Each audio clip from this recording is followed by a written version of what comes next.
یا محمد یا محمد یا محمد نور مجسم یا محمد یا محمد نور مجسم یا حبیبی یا مولا۔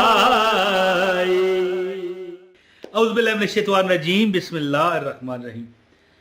ایک بار میری بات چھوٹا سا واقعہ 1 منٹ کا سن لیں۔ سورہ الاخلاص جو ہے، سورہ اخلاص، یہ اتنی طاقتور ہے کہ تمہارے جو مردے ہیں نا ان کو یہ نعمتیں دیتا ہے۔ مثال کے طور پر آپ ایک بار سورہ فاتحہ اور 3 بار سورہ اخلاص پڑھ کے ثواب پہنچاتے ہیں نا، کہتے ہیں جی ہم فاتحہ پڑھنے گئے ہیں، 3 بار سورہ اخلاص، اور یہ چاندی سونے کی یا اللہ جس میں بھی چاہے میں ڈال کر آپ کا جو وفات شدہ ہوتا ہے نا اس کی قبر کو بکہ نور بنا دیتا ہے۔ تو مجھے ایک بات بتاؤ کہ جب تم اس زندگی میں اس چول، اس لیچڑ، یہ لیچڑ ہے، اللہ معاف کرے استغفر اللہ، میں ناشکری نہیں کر رہا، جو آخرت میں آنے والا ہے، جو اگلی زندگی ہے، اس کے مقابلے میں یہ ایک مچھر کے پر کے برابر نہیں ہے یہ دنیا۔ تو اس دنیا کی جو معمولی تکالیف ہیں جو ہمارے لیے قیامت صغریٰ ہوتی ہیں کہ یار ظاہر ہم نے آخرت تو نہیں نہ دیکھی، تو ہمارے لیے تو یہ دنیا کوئی دکھ، ڈاڑا کوئی دکھ آ جاتا ہے پریشان کن، ہم کہتے ہیں یار ہمارا تو کچومر نکل گیا۔ تو میں یہ یہاں پر کہنا چاہتا ہوں کہ ایک بار نبی مکرم صلی اللہ علیہ وآلہ وسلم کی خدمت میں ایک گروپ آیا صحابہ کا، جیسے 8-10 بندے آ جائیں، یا رسول اللہ ایک شکایت ہے۔ حضور نے فرمایا ہیں میرے آگے شکایت؟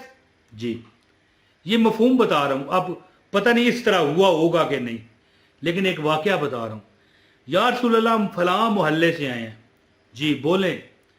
یا رسول اللہ وہاں پر ہماری مسجد ہے چھوٹی سی، وہاں کے جو امام ہیں، اور یاد رکھیے وہ جو امام تھے وہ بھی صحابی تھے، کوئی عام آج کل کے مولوی صاحب نہیں تھے، اور خدا نخواستہ آج کل کے مولوی صاحب بھی کون سا کم رتبے والے ہیں۔ ہم مسلمانوں میں یہی تو رولا ہے نا کہ ہم اپنے علماء کو، اپنے مولوی حضرات کو طنز کرتے ہیں، یہ ہے جی، وہ ہے جی، یہ لوٹ گئے، حلوے کھا گئے۔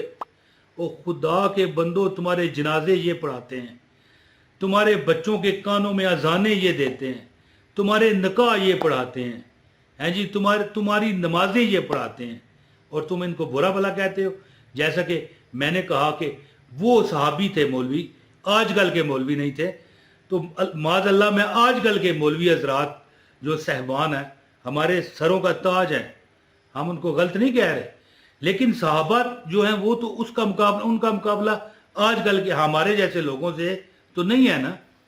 تو کچھ صحابہ آئے حضور کے آگے شکایت کی، یا رسول اللہ وہ فلاں مولوی ہیں ہمارے، وہ جناب آپ نماز ہوتی ہے اس میں سورت تلاوت ہوتی ہے، کوئی نہ کوئی، کبھی سورت والضحیٰ پڑھی جاتی ہے، کبھی سورہ فیل پڑھی جاتی ہے، کبھی سورہ قریش پڑھی جاتی ہے، کبھی سورہ فلق پڑھی جاتی ہے، کبھی سورہ ناس پڑھی جاتی ہے۔ تو یا رسول اللہ وہ ہر رکعت میں صرف یہی پڑھتے ہیں، قل هو اللہ احد اللہ الصمد لم یلد ولم یولد ولم یکن لہ کفوا احد۔ تو حضور نے فرمایا بلاؤ نے، وہ حاضر ہوئے، ہاں بھائی بول، اور بھی تو قرآن کی صورتیں ہیں، تو ہر رکعت میں یہی کیوں پڑھتا ہے؟ وہ بھی صحابی ہیں۔ یا رسول اللہ اس کی وجہ ہے۔ حضور نے فرمایا بتاؤ، تو کہنے لگے یا رسول اللہ وجہ یہ ہے کہ سورہ اخلاص سے مجھے پیار ہے، اس کی وجہ یہ ہے کہ اس میں فرمایا گیا ہے کل کہہ دو هو اللہ احد، کل کہہ دو کہ اللہ ایک ہے، اللہ الصمد، اللہ بے نیاز ہے، لم یلد، نہ اس نے کسی کو جنا، ولم یولد، نہ اس کو کسی نے جنا، ولم یکن لہ کفوا احد۔ عرض کرنے کا مطلب یہ ہے کہ اس میں اللہ کی وحدانیت ہے، اس میں اللہ کی توحید ہے، اس میں اللہ کا تعارف ہے، یہ اللہ تعالیٰ کی ایک قسم کا انٹرویو ہے۔ تو یا رسول اللہ مجھے اس سے محبت ہے، مجھے اللہ کی وجہ سے اس سے محبت ہے۔ تو پھر پتہ ہے حضور نے کیا فرمایا؟ اچھا تو اس وجہ سے یہ پڑھتا ہے، یا اس وجہ سے تجھے اس سے محبت ہے، تو پھر تیرا رب بھی تجھ سے محبت کرتا ہے۔ تو یاد رکھیں کہ جب تم سے بادشاہ راضی ہے، ایک بادشاہ تھا، اس نے اعلان کیا اپنی رعایا میں کہ میں تم کو 1 گھنٹہ دیتا ہوں، یہ میرے محل میں جو بھی تم اٹھانا چاہو اٹھا لو، میں کہتا ہوں فانوس اتار لو ڈائمنڈ کے، سونے چاندی کی پراتیں اٹھا لو، چمچے اٹھا لو، تھالیاں اٹھا لو، گلاس اٹھا لو۔ تو وہاں کی رعایا جو تھی، جنتا، عوام ٹوٹ پڑی۔ ایک بندہ کھڑا رہا، بادشاہ نے پوچھا تو کیوں نہیں اٹھاتا؟ کہنے لگا بادشاہ سلامت مجھے تو آپ چاہیے۔ تو بادشاہ نے کہا واہ جی واہ، سیانہ ہو تو تیرے جیسا کہ باقی لوگ تو بادشاہ کی چیزیں اٹھا رہے ہیں، تو بادشاہ ہی لینے لگا ہے، یعنی کہ مطلب ہے کہ انڈائریکٹلی تو پوری یعنی سلطنت لے لینا چاہتا ہے۔ تو بادشاہ بڑا اس سے راضی ہوا۔ عرض کرنے کا مطلب یہ ہے کہ اگر حضور نے فرمایا تو اس وجہ سے محبت اس سے کرتا ہے تو پھر رب بھی تو اس سے محبت کرتا ہے، اور جس بندے سے رب محبت کرے اس بندے کو کبھی کسی کی تھوڑ نہیں رہتی۔ ایک وظیفہ ہے سورہ اخلاص کا، اللہ تعالیٰ انشاءاللہ اگر آپ یہ عمل کرو گے 2-4 دن 6 دن، کبھی کبھی تو 1 دن ہی عمل کرو تو مسئلے حل ہو جاتے ہیں۔ تو اگر آپ عمل کرو گے انشاءاللہ آپ دیکھو گے کہ آپ کے معاملات ٹھیک ہونا شروع ہو گئے ہیں۔ میں وظیفہ بتاتا ہوں، آپ سے گزارش ہے اس ویڈیو کو لائک کریں، چینل پر نئے ہیں تو چینل سبسکرائب کر کے بیل نوٹیفیکیشن کو آن کریں تاکہ ہماری ہر ویڈیو ملے۔ کسی ایک نہ ایک بندے کے ساتھ کسی گروپ میں، واٹس ایپ کے گروپ میں یا کسی فیس بک گروپ میں اس کو شیئر کر دیجئے گا۔ تو ہاں کمنٹ بھی ایک کر دیجئے۔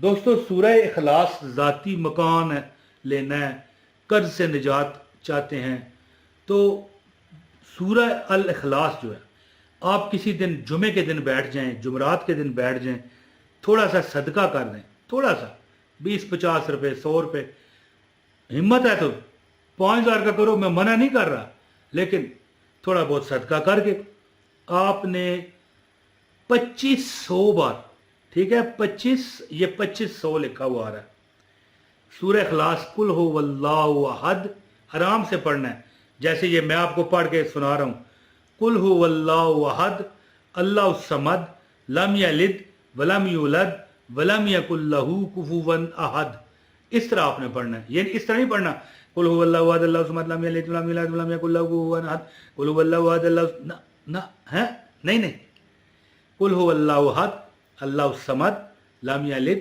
ولم یولد ولم یکن لہ کفوا احد، 25 مرتبہ پڑھیں، اول و آخر درود پاک بھی پڑھیں، دعا کریں، کرم مانگتا ہوں عطا مانگتا ہوں، یا اگر آپ ہماری بہن ہیں تو مانگتی ہوں، ٹھیک ہے، انشاءاللہ آپ کی حاجت اللہ پوری کر دے۔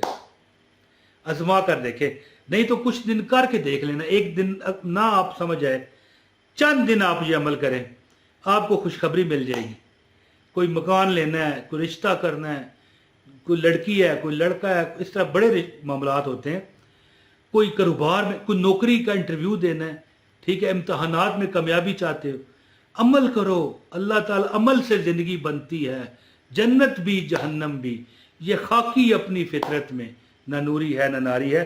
2500 مرتبہ سورہ اخلاص کا جو ورد کرے گا، سوچیں ذرا غور کریں، 3 مرتبہ پڑھنے والے کو پورے قرآن کا ثواب ملتا ہے، تو جو 2500 مرتبہ پڑھے گا اس کو کتنا ثواب کتنے قرآن کا ملے گا؟ ہے جی، کم از کم 800 قرآنوں سے زیادہ۔ تو 800 بار قرآن پڑھ کے دعا کرو، قبول نہیں ہوگی؟ تھوڑا سا تو خیال کرو یار، ہیں، صرف تھوڑا اعتماد یقین سے عمل کرنا، پھر دیکھنا کوئی شکایت باقی نہ رہے گی۔ بہت شکریہ، السلام علیکم ورحمۃ اللہ وبرکاتہ۔